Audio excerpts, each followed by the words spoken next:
अस्सलाम वालेकुम and welcome to नया दौर हेडलाइंस। मैं हसन इफ्तिखार लेकर आया हूं आपके लिए दिन भर की खास खबरें। सबसे पहली खबर जो हमारे पास है वो उससे रिलेटेड है जिसके बारे में हमने पिछले हफ्ते भी बात की थी। बात करते हैं खावर मानिका साहब के बारे में। आप लोगों को याद होगा कि खावर मानिका साहब ने पिछले हफ्ते शाहज़ेब खानज़ादा साहब को एक इंटरव्यू दिया और उस इंटरव्यू में बहुत बड़े बड़े बुलंदो बांग किस्म के दावे किए। उसमें उन्होंने कहा कि उनको इमरान खान सख्त नापसंद थे, उन्होंने उनकी शादीशुदा ज़िंदगी को तबाह बर्बाद कर दिया और इमरान खान उनके घर में घुसे रहते थे, जिस बात का खावर मानिका साहब को बहुत गम था, गुस्सा था और उन्होंने एक दफ़ा अपने नौकर के हाथों इमरान खान साहब को घर से भी निकलवा दिया था। तब भी हमने बात करते हुए ये बात कही थी, उस दिन भी प्रोग्राम में हमने यही बात की थी कि खावर मानिका साहब जो हैं वो ना सिर्फ झूठ बोल रहे हैं बल्कि वो अपने मुफाद की खातिर झूठ बोल रहे हैं। वो अपने मुफाद की खातिर इमरान खान और अपनी साबका बीवी बुशरा बीबी को ट्रक के नीचे देना चाहते हैं। वो चाहते हैं कि अपनी करप्शन को छुपाने के लिए जो केसेस उनके ऊपर चल रहे हैं, जो एंटी करप्शन के केसेस उनके ऊपर चल रहे हैं, जो नैब उनके पीछे पड़ी हुई है, उससे जान छुड़ाने के लिए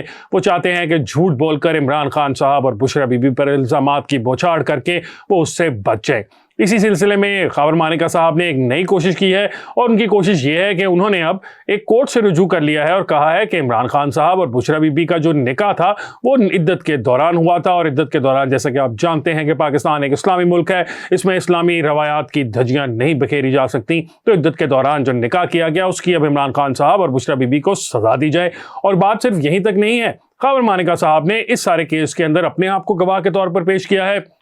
जिन मुफ्ती साहब ने निकाह पढ़वाया था उनको कहा है कि आप उनसे पूछ सकते हैं, और चौधरी साहब का नाम लिया है और अपने एक घरेलू मुलाजिम का भी नाम लिया है कि ये चार लोग जो हैं, ये चार गवाह जो हैं इस बात की को बता सकते हैं, इस बात के बारे में फाइनैलिटी से बता सकते हैं कि इमरान खान साहब और बुशरा बीबी का जो निकाह था वो इद्दत के दौरान हुआ था। हमने पिछले हफ्ते भी अपने प्रोग्राम में ये सवाल उठाए थे कि खावर मानिका साहब जो हैं उनका अपना कैरेक्टर किस किस्म का है। वो खुद एक करप्ट और राशि अफसर के तौर पर मशहूर थे और इस किस्म के करप्ट और राशि अफसर थे जो अपने जो हिस्से की करप्शन थी, पाकिस्तान में हर अफसर को उसके हिस्से की करप्शन मिलती है, करप्शन का हिस्सा मिलता है। ये कस्टम्स के ऑफिसर थे, ये इतने करप्ट थे कि ये अपने हिस्से से ज्यादा पैसे मांग लेते थे लोगों से, ये अपने हिस्से से ज्यादा कमाई करने की कोशिश करते थे। इनके बारे में एक किस्सा बहुत मशहूर है कि जब ये मुल्तान में हुआ करते थे तो वहां पर एक क्लियरेंस एजेंट इनके पास कोई काम निकलवाने के लिए आया, उसने एक महंगी घड़ी हाथ में पहन रखी थी। खावर मानिका साहब जो हैं उनका दिल उस घड़ी पर आ गया और उन्होंने फौरन रिश्वत के तौर पर उस शख्स से वो घड़ी उतरवा ली। उसके बाद जो लोग इनसे काम निकलवाने जाते थे वो अपनी कीमती अशिया जो है वो लेकर ही नहीं जाते थे, इस डर से कि कहीं खावर मानिका साहब का दिल जो है फिर खराब ना हो जाए।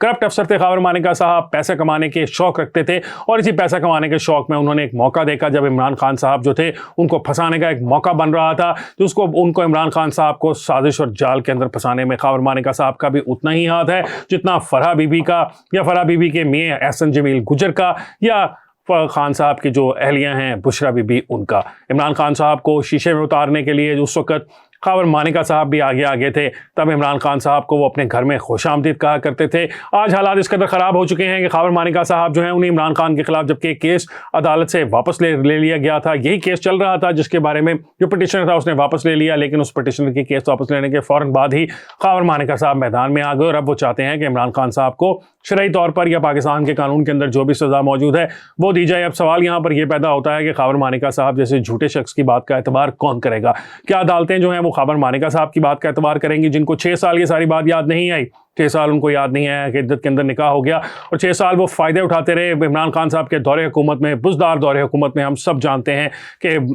खावर मानिका साहब और उनके बच्चों ने किस किस्म के पाकिस्तान में फ़ायदे उठाए, कैसे पंजाब में ट्रांसफ़र पोस्टिंगों के पैसे चल रहे थे और कैसे खावर मानिका साहब के साहबजादे जो हैं वो पंजाब के चीफ मिनिस्टर बने बैठे थे। इस सब के बाद खावर मानिका साहब का अगर ईमान जाग चुका है तो खावर मानिका साहब को चाहिए कि पहले वो करप्शन की दौलत, माल और दौलत और जो लूट के वो पंजाब से ले गए थे वो वापस क्लियर करें और उसके बाद अगर उनका ज़मीर इतना ही जाग रहा है तो फिर अपनी मर्ज़ी के बयानात वो दे सकते हैं, फिर उन पर किसी किस्म की कोई कदगन नहीं होगी। लेकिन इस सबसे पहले खावर मानिका साहब को अपने गिरबान में झांकना है। अपने गिरबान में झांकने से ही मुतल्लिक है हमारी दूसरी खबर जिसके अंदर है पाकिस्तान के सबसे बड़े लैंड के टाइकून मलिक रियाज साहब। मलिक रियाज साहब जो हैं उनका बहरिया टाउन का केस आप सबके सामने है। आप सब जानते हैं कि कराची बहरिया टाउन का जो केस था उसके अंदर सुप्रीम कोर्ट की तरफ से उनको 400 कुछ अरब रुपए का जुर्माना आयद किया गया था। सुप्रीम कोर्ट ने सिंध हुकूमत को कहा था कि वो उनको लैंड अवेलेबल करे। अब इस वक्त जो ہیں ملک ریاض صاحب، انہوں نے سپریم کورٹ کے اندر پچھلے 5 سال سے ایک درخواست ڈالی ہوئی تھی جس کے اندر یہ تھا کہ مجھے پوری زمین نہیں ملی، اور چونکہ مجھے پوری زمین نہیں ملی تو اس لیے میں پیمنٹ نہیں کر سکتا۔ اب سپریم کورٹ نے وہ درخواست اٹھا کر باہر پھینک دی ہے، اور جب نظر آیا ہے ملک ریاض صاحب کو کہ آنے والا وقت مشکل ہونے والا ہے، ان پر جو ظلمتوں کے پاکستان میں پہاڑ جیسے ٹوٹتے ہیں، تو اب اگلی باری ظلمتوں کے پہاڑ ٹوٹنے کی ملک ریاض صاحب پر ہے، تو ملک ریاض صاحب نے بھی اپنا بندوبست کر لیا ہے۔ ملک ریاض صاحب نے اپنا بندوبست کیا کیا ہے؟ انہوں نے یہ فیصلہ کر لیا ہے کہ وہ پھر اب کھل کر بات کریں گے۔ کھل کر بات جب وہ کریں گے تو بہت سارے پردہ نشینوں کے نام آئیں گے، اور پردہ نشینوں میں جو نام ہیں وہ پاکستان کی اسٹیبلشمنٹ کے بھی ہوں گے، پاکستان کی جوڈیشری کے بھی ہوں گے، اور پاکستان کے سیاستدانوں کے بھی ہوں گے۔ جوڈیشری سے بات شروع کرتے ہیں۔ ملک ریاض صاحب جو ہے وہ یہ بات بتانا چاہتے ہیں کہ کس طریقے سے اس وقت کے چیف جسٹس ثاقب نثار صاحب نے ان سے کیا مال و دولت وصول کیا، کیا فائدے حاصل کیے بحریہ ٹاؤن کیس کے اندر، جو بحریہ ٹاؤن کو جرمانے کا کیس تھا اس کے اندر ان کو بحریہ ٹاؤن کی مرضی کا ریلیف دینے کے لیے ثاقب نثار صاحب نے جو گل کھلائے، اس کے بارے میں بھی ملک ریاض صاحب کھل کر بات کرنے والے ہیں آنے والے دنوں کے اندر۔ اور جب وہ بات کھلے گی تو ملک ریاض صاحب جو ہے وہ بتائیں گے کہ کیسے ثاقب نثار کو اور ان کے خاندان والوں کو ملک ریاض کی جانب سے فائدے دیے گئے، مالی فوائد دیے گئے اور دوسری اس قسم کے فائدے پہنچائے گئے تاکہ ملک ریاض صاحب جو ہیں ان کی مدد کی جا سکے سپریم کورٹ میں۔ اور آپ کو نظر بھی آتا ہوگا کہ ملک ریاض صاحب جو ہیں ان کو ایک دفعہ جرمانہ تو سپریم کورٹ نے عائد کر دیا، لیکن اس کے بعد کیس جو ہے وہ ٹھنڈے خانے میں، سرد خانے میں ڈال دیا گیا، اور اس کے بعد وہ آگے نہیں چلا۔ لیکن صرف ثاقب نثار صاحب ہی نہیں ہیں جن کا نام ملک ریاض صاحب لینے والے ہیں، اس کے علاوہ ملک ریاض صاحب اس وقت کے ISI چیف جنرل ظہیر الاسلام کا بھی نام لیں گے اور بتائیں گے کہ کس طرح جنرل ظہیر الاسلام نے ان کو مجبور کیا کہ وہ اس وقت کے وزیر اعظم نواز شریف کے پاس جائیں اور انہیں کہیں کہ یا تو آپ 3 مہینے کی چھٹی پر چلے جائیں گے، استعفیٰ دے دیں، کیونکہ پاکستان کی اسٹیبلشمنٹ اب آپ سے تھک چکی ہے، تنگ آ چکی ہے، اور میاں صاحب اب آپ کے جانے کا وقت آ چکا ہے۔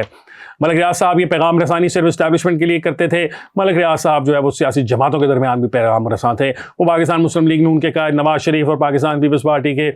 سینئر رہنما آصف علی زرداری صاحب کے درمیان بھی پیغام رسانی کا کام کرتے تھے۔ ان دونوں لیڈران کے درمیان صلح کرانی ہو یا ان دونوں لیڈران کے درمیان لڑائی کرانی ہو، ان دونوں کاموں کے لیے ملک ریاض کو استعمال کیا گیا، پاکستان کی اسٹیبلشمنٹ نے استعمال کیا، اور اب ملک ریاض صاحب یہ کہتے ہیں کہ اگر ہم تو ڈوبیں گے تو صنم آپ سب کو بھی ساتھ لے کر ڈوبیں گے۔ یہی وجہ ہے کہ ملک ریاض صاحب جو ہیں ان کے اوپر کسی نے ابھی تک تگڑا ہاتھ نہیں ڈالا۔ ملک ریاض صاحب یہ بھی کہتے ہیں کہ وہ لندن کے 190 ملین پاؤنڈ کے قصے کا بھی سب کو بتائیں گے کہ کس طریقے سے 190 ملین پاؤنڈ انہوں نے سپریم کورٹ کے کھاتے میں ایڈجسٹ کروائے، اس کے اندر شہزاد اکبر صاحب کا کیا رول تھا، اس کے اندر عمران خان صاحب کا کیا رول تھا، اس میں فرح بی بی کا کیا رول تھا، اس میں بشرا بی بی کا کیا رول تھا۔ یہ سب باتیں بھی ملک ریاض صاحب بتانے والے ہیں، اور جب یہ پینڈورا باکس کھلے گا تو پاکستان کے اندر بہت سارے ایسے لوگ ہیں، بہت سارے ایسے نام ہیں، بہت سارے ایسے بڑے بڑے لوگ اور ان کے کہاں کارنامے ہیں جو کہ ابھی تک ہماری آنکھوں سے اوجھل رہے ہیں، وہ ہمارے سامنے آ جائیں گے۔ اور اس کے اندر صرف ملک ریاض صاحب جب بات کریں گے تو پھر بات پاکستان کے اس وقت کے آرمی کے اندر موجود سینئر افسران کی بھی ہوگی جنہوں نے ملک ریاض صاحب سے فائدے اٹھائے اور ملک ریاض صاحب کو استعمال کیا اور پھر ملک ریاض صاحب کو